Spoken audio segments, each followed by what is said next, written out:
Bonjour à tous, bienvenue sur la page Point2974 pour une petite vidéo concernant le Loto Foot 8 de ce soir. Alors, sans plus attendre, on va entrer dans le vif du sujet. Alors, le système que l'on va jouer va s'articuler autour de 5 grilles et va être composé de 3 bases, 4 doubles et de 1 triple. Pour commencer, la première base. Alors, la première base, je l'ai mis sur le match Lazio face à Sassuolo. Deux défaites consécutives ont complètement cassé le rythme de la Lazio pour la course au Scudetto. Moi, ce qui m'inquiète, c'est au-delà de ces deux défaites, c'est surtout les prestations qui inquiétaient. Ils ont été dominés dans le jeu par le Milan AC il y a 15 jours, défaite 3-0 à domicile. Ensuite, ils ont également été dominés par Lecce, 18e, lors de la dernière rencontre, défaite 2-1 à Lecce. Pour cette équipe de Sassuolo, je dirais que la dynamique est clairement en faveur de cette équipe. Elle reste sur 3 victoires consécutives, dont 2 en déplacement. 3-1 à Florence face à la Fiorentina et 2-1 à Bologne. Par contre, effectivement, Sassuolo est une bonne dynamique. Moi, je reste persuadé que les Romains, malgré leurs 2 dernières défaites, sont toujours en course pour le titre. Donc la motivation va être là.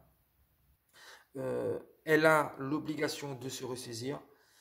Et de toute façon, plus aucune défaite n'est possible et n'est acceptable pour la Lazio. Donc elle aura l'obligation de s'imposer face à cette équipe de Sassuolo qui est 8e, qui n'a plus rien à jouer et qui va se déplacer à Rome avec l'esprit tranquille. Donc victoire, je pense, de la Lazio face à Sassuolo. La deuxième base, je l'ai mis sur le match entre Brighton et City, avec une victoire de Manchester City. C'est le 15e qui reçoit le deuxième. Personnellement, il est difficile pour moi de voir Brighton s'imposer face à City. Bon, beaucoup avaient dit la même chose lorsque City s'était déplacé à Southampton et on connaît le résultat. Mais pour conforter sa deuxième place, City doit s'imposer obligatoirement. Brighton, quant à lui, reste sur 2 défaites lors de ses 2 dernières réceptions. Ils ont perdu 3-0 à domicile face à Manchester United et également 3-1 face à Liverpool, le champion. Donc, je pense que le second va également s'imposer sur la pelouse de Brighton. Donc, victoire de City. La troisième base, je pense que là, on ne prend pas beaucoup de risques, même si, avec les résultats que l'on voit actuellement, j'ai mis la victoire de Barcelone sur la pelouse de Valladolid. Donc, c'est le 14e qui reçoit le deuxième. Barcelone, s'ils veulent encore avoir un espoir de titre, ils n'ont pas d'autre choix que de s'imposer à Valladolid. C'est plus clair que ça, pas possible. Alors, Valladolid, comme je vous l'ai dit, elle est 18e. Formation à domicile, donc c'est l'une des pires formations à domicile, pas beaucoup de points.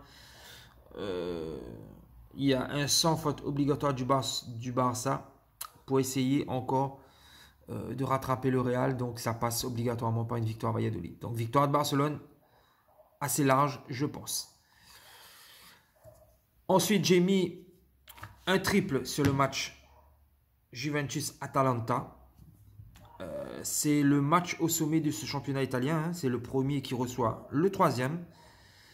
L'Atalanta reste une super belle surprise. C'est une équipe qui, depuis quelques années, commençait à jouer un super football et commençait à être l'une des places fortes du championnat italien. Cette année, c'est la confirmation. J'ai un peu peur pour le PSG, mais on verra ça plus tard. Donc, l'Atalanta, c'est la très très bonne surprise de ce championnat. Elle reste sur 12 victoires consécutives, toutes compétitions confondues. C'est la meilleure attaque de la Serie A avec 85 buts. C'est la meilleure équipe à l'extérieur. Donc, elle a des arguments à faire valoir. En face, par contre, cependant, c'est quand même la Juve, hein, le champion au titre. Après sa défaite à Milan, on va passer les détails parce que pour moi ça reste encore une ennemie. Hein, mener 2-0 à une demi-heure de la fin et se prendre 4 buts, j'ai toujours pas digéré. Mais bon, après sa défaite donc face à Milan, elle doit obligatoirement réagir pour repartir de l'avant. Il est à noter qu'il y a 9 points qui séparent ces deux équipes et que l'Atalanta en cas de victoire peut revenir à 6 points et relancer le championnat. Petite information également, la Juve avait gagné 3 buts à 1 à l'aller. Franchement, pour moi, c'est trop indécis. Donc, je sors mon triple.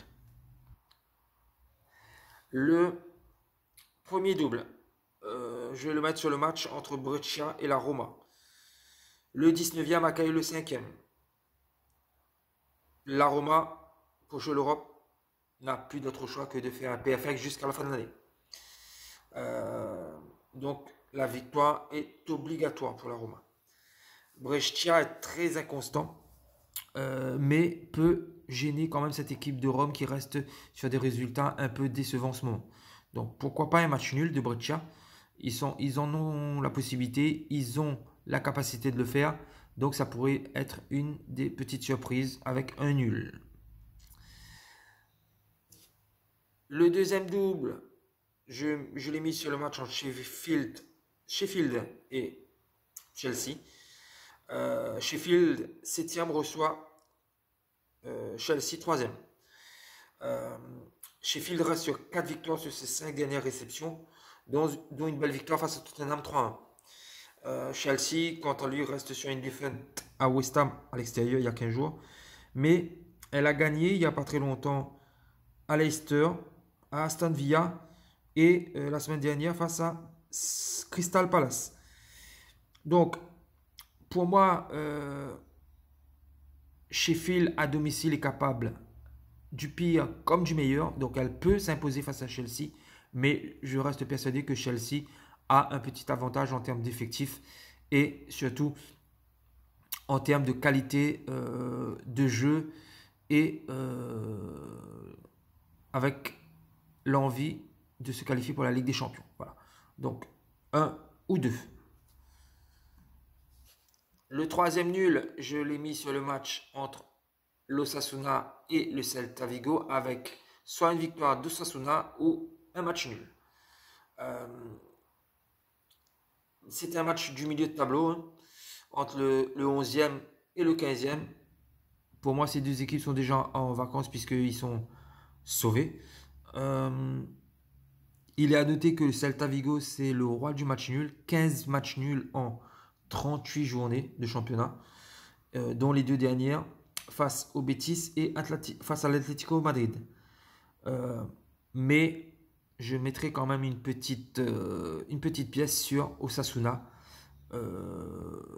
qui a déjà prouvé par le passé qu'à domicile, ils étaient difficiles à bouger.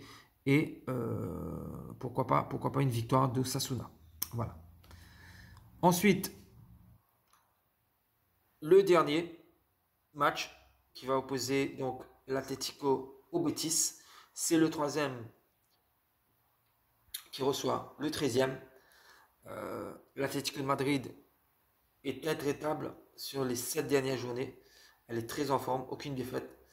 Je pense qu'elle va le rester. Parce que le Betis, après une période un peu compliquée, est resté sur 2 défaites et un nul, a gagné quand même 3-0 à domicile face à Osasuna.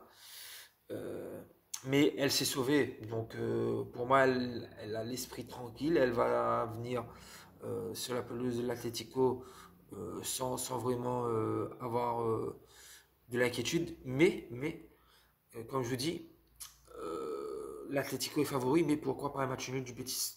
Voilà. Donc, victoire de l'Atlético ou un match nul qui serait quand même une petite surprise. Voilà mes amis, le système de ce week-end. Je vous souhaite à tous de très bons gains et on se retrouve très vite. Bye bye.